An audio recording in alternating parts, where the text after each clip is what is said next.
សួស្តីលោកស្រីអ្នកនាងកញ្ញាប្រិយមិត្តទូរទស្សនិកជនជាទីមេត្រីនៅពេលនេះយើងខ្ញុំសូមជូនព័ត៌មានក្នុងប្រទេសដែលមានជាបន្ត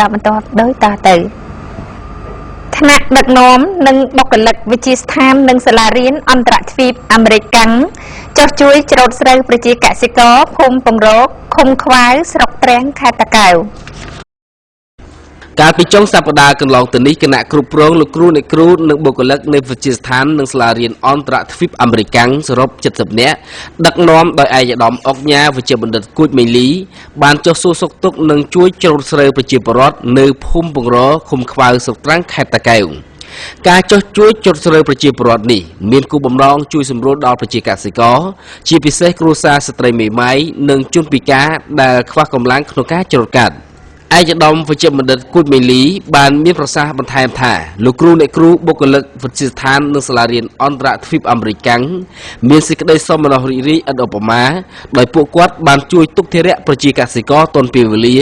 និងទទួលបានបទពិសោធន៍ថ្មីពីសំណាក់ប្រជាកសិករចែករំលែកនូវចំណេះដឹងជីវិតឲ្យគ្នាទៅវិញទៅមកប្រកបដោយភាពស្និទ្ធស្នាលវិទ្យាស្ថាននិងសាលារៀនអន្តរទ្វីបអាមេរិកកាំងនឹងដឹកនាំកម្លាំងលោកគ្រូអ្នកគ្រូបុគ្គលិកចុះជួយច្រូតស្រូវប្រជាពលរដ្ឋនៅតាមតំបន់ផ្សេងៗជាបន្តបន្ទាប់នៅឆ្នាំក្រោយៗទៀតប្រជាពលរដ្ឋនៅទីនោះមានទឹកចិត្តសប្បាយរីករាយដោយទទួលបានការយកចិត្តទុកដាក់និងលើកទឹកចិត្តពីក្រុមការងាររបស់វិទ្យាស្ថាននិងសាលារៀនអន្តរទ្វីបអាមេរិកកាំងជាស្ថាប័នអប់រំឯកជនមួយដែលតែងតែមានទំនួលខុសត្រូវខ្ពស់